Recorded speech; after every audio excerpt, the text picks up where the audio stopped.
Hello students, अभी हम लोग कौन सा चैप्टर कर रहे थे? Forms of organisation. Forms of organisation में हम लोग कल पिछले वीडियो में देख रहे थे कि अलग अलग पार्ट्स होते हैं। सबसे पहले sole proprietor, second Hindu undivided family, third partnership था। तो पिछले वीडियो में मैंने पार्टनरशिप के बारे में कुछ बताया था। पार्टनरशिप का मीनिंग क्या होता है, पार्टनरशिप फॉर्म क्या होता है, पार्टनरशिप फॉर्म के फीचर्स बताया था, मेरिट्स और डीमेरिट्स बताया था। आज आगे बढ़ते हैं। वो पार्टनरशिप का पार्ट ए था, आज हम लोग पार्ट बी करते हैं। तो सबसे पहले ये देखेंगे कि types of partnership form. Partnership form कितने टाइप्स के होते हैं? तो इसमें भी दो बेसिस है। सबसे पहला on the basis of time.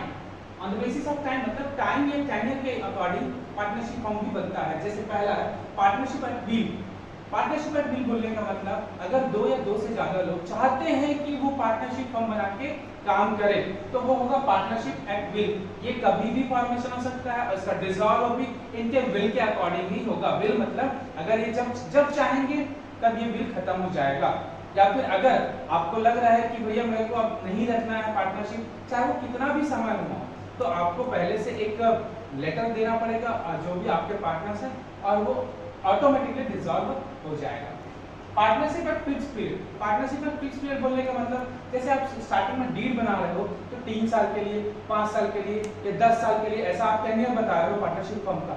तो जब इसका टेन्योर कंप्लीट होगा ये ऑटोमेटिकली इस टाइप का फर्म डिसॉल्व हो जाएगा।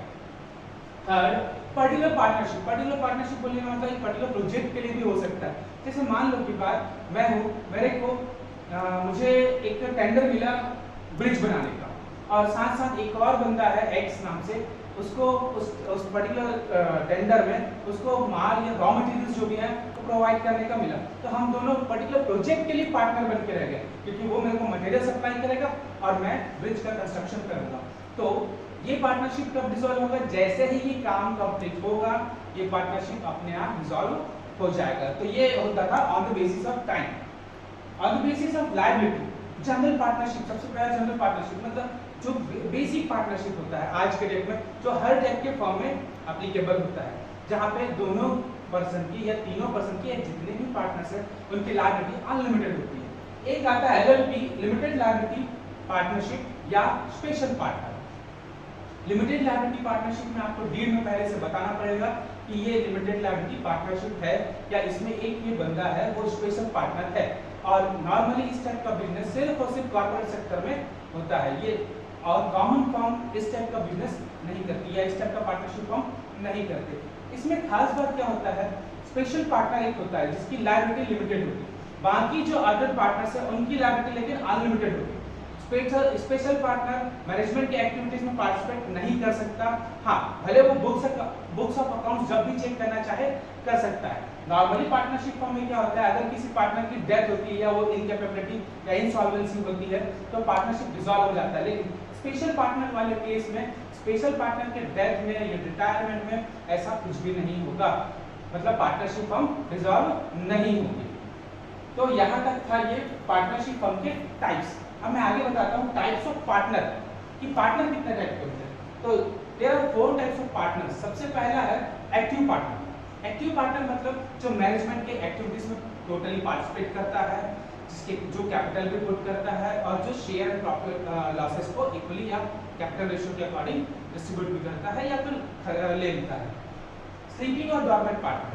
स्लीपिंग और डॉर्मेंट पार्टनर बोलने का मतलब एक ऐसा पार्टनर जो मैनेजमेंट के एक्टिविटीज में पार्टिसिपेट नहीं करता, बाकी वो सब चीज करता है, कैपिटल भी पुट करता है, प्रॉफिट एंड लॉस को शेयर भी करता है, बाकी सब चीज करेगा, बुक्स ऑफ अकाउंट्स भी चेक करेगा, बस वो क्या करता है, वो मैनेजमेंट के एक्टिविटीज में पार्टिसिपेट नहीं करता।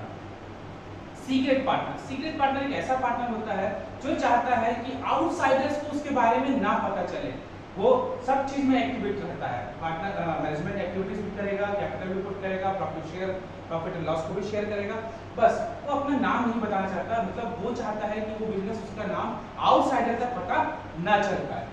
और फाइनली फोर्थ होता है नॉमिनल पार्टनर। नॉमिनल पार्टनर मतलब ऐसा पार्टनर होता है जो सिर्फ और सिर्फ अपना नाम ही शेयर करता है, ना वो मैनेजमेंट के एक्टिविटीज में पार्टिसिपेट करता है, ना वो कैपिटल पुट आउट करता है, ना वो प्रॉफिट एंड लॉस को शेयर करता है, सिर्फ और सिर्फ वो अपना नाम देता है और उस नाम से बिजनेस रन होता है। और वो चाहता भी है कि आउटसाइडर्स को पता चले कि उसका वो इस पर्टिकुलर फर्म में पार्टनर है। और एक और चीज इसमें एक खास बात ये रहती है कि आउटसाइडर से अगर कोई डेट है, अगर क्रेडिटर्स पेमेंट करना है तो वो बराबर उसमें उसका पार्टिसिपेशन होना चाहिए। क्यों? क्योंकि बहुत बार ऐसा होता है, जैसे मान लो अगर मैं शाहरुख खान को अपने बिजनेस में पार्टिसिपेट करना चाहता हूँ, तो शाहरुख खान बोलता है कि भैया मैं नॉमिनल पार्टनर बन के रहूंगा आपके बिजनेस में।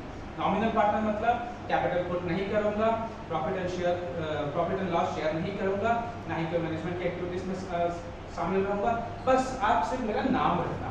तो कई बार क्या होता है, उस पर्टिकुलर नाम के चक्कर में भी या उसके गुडविल के चक्कर में भी बहुत सारी कंपनी आपके यहाँ इन्वेस्ट करती है या कोई बैंक आपको लोन देता है। अगर लोन का रीपेमेंट हुआ तो वो नॉमिनल पार्टनर वहां पर एक्टिवेट होगा ही, क्योंकि कई बार होता है, कई बार क्या मोस्टली ऐसा होता है कि उसके नाम के कारण ही आपको बहुत सारे लोग लोन देते हैं या आपके एक्टिविटीज में शामिल होते हैं। तो अभी इतना ही है, मैं इसके आगे बताता हूँ कि ये पार्टनरशिप फर्म बनता कैसे।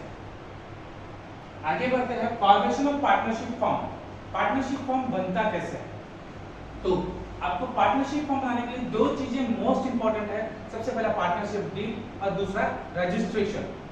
पार्टनरशिप डीड की बात करते हैं। पार्टनरशिप डीड मतलब एक कॉन्ट्रैक्ट होता है, एक रिटन टाइप का एग्रीमेंट होता है जिसमें कुछ चीजें होना कंपल्सन है। जैसे first one, name of the firm. आपके फर्म का नाम क्या रहेगा वो पार्टनरशिप फर्म में होना सबसे ज्यादा जरूरी है।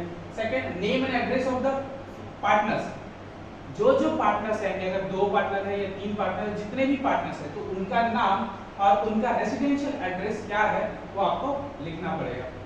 Third, nature of the business. Nature of the business मतलब किस टाइप का फर्म है। जैसे मान लो अगर आप कोचिंग इंस्टीट्यूट खोलते हो तो एजुकेशन टाइप का है, आप कोई सर्विस इंडस्ट्री दे रहे हो, लॉजिस्टिक वाला है, तो basically nature of the business बोलने का मतलब आप किस टाइप का बिजनेस कर रहे हो वो भी आपको मेंशन करना मस्ट है।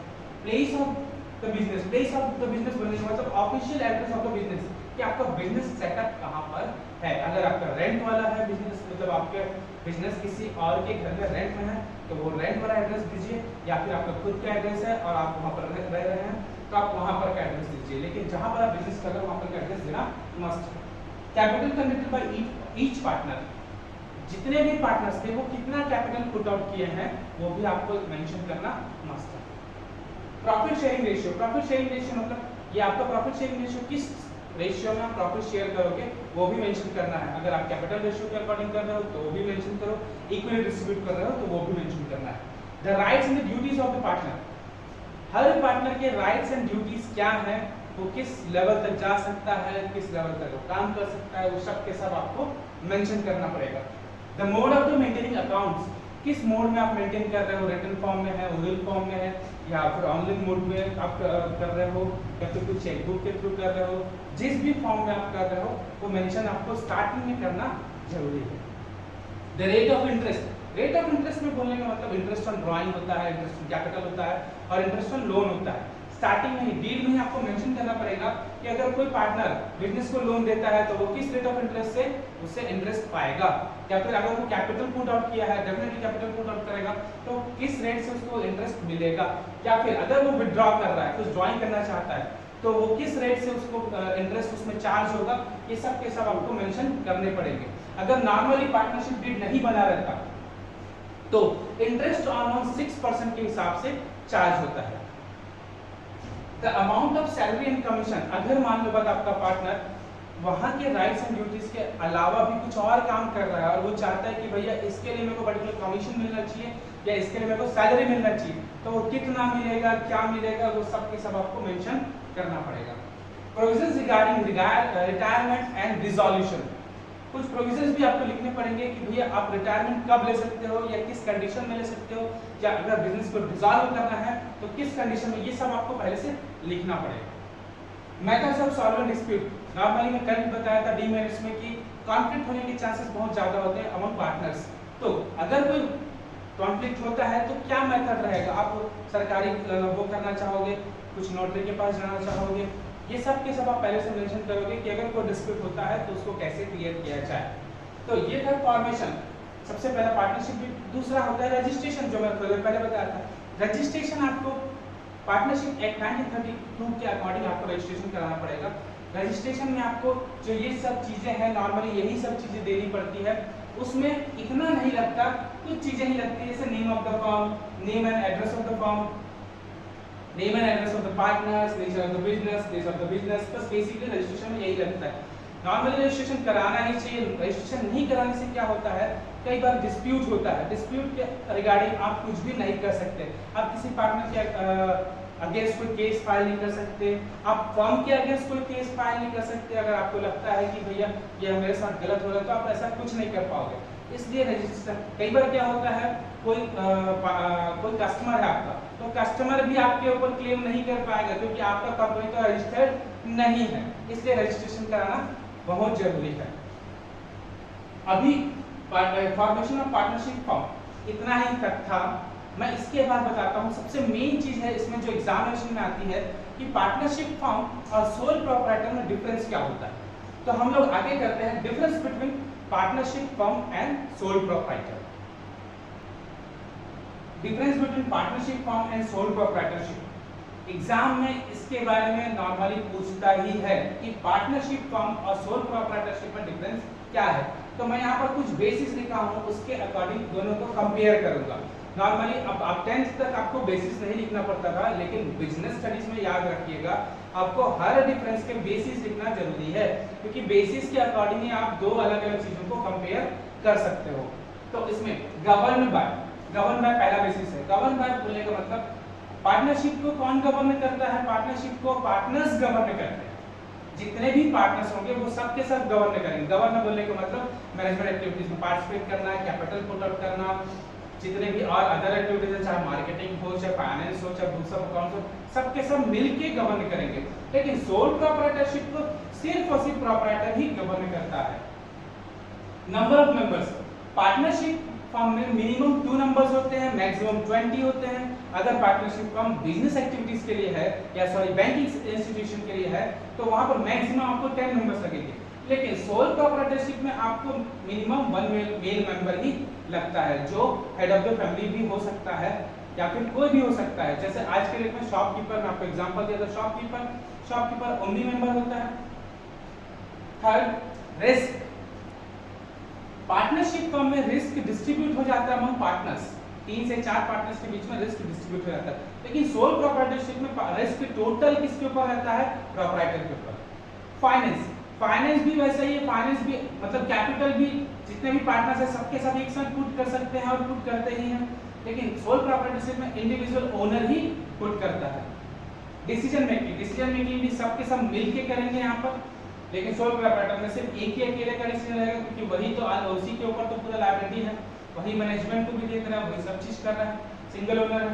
बेसिस ऑफ फाउंडेशन बोले मतलब पार्टनरशिप फॉर्म आपको उसमें डेफिनेटली एक एग्रीमेंट कराने की जरूरत पड़ेगी, जैसे अभी थोड़ी देर पहले पढ़े थे हम लोग partnership deed.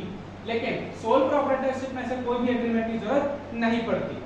Division of profit मतलब among partners distribute among partners, जितने भी पार्टनर्स है सबके अमंग प्रॉफिट और लॉस डिस्ट्रीब्यूट हो जाएगा। लेकिन सोल प्रोप्राइटरशिप में ऐसा कुछ नहीं रहता, जो भी प्रॉफिट होगा वो टोटल इंडिविजुअल ओनर का ही होगा। तो यहाँ पर ये पार्टनरशिप फॉर्म वाला पार्ट कंप्लीट होता है। अगर आपको ये पार्ट समझ आया, अच्छा लगा तो प्लीज वीडियो को लाइक कीजिए। अगर नहीं समझ आया कोई पार्ट तो कमेंट बॉक्स में जाके बताइए कि क्या पार्ट आपको नहीं समझ आया, मैं आपको उसमें डाउट क्लियर कर दूंगा। Thank you.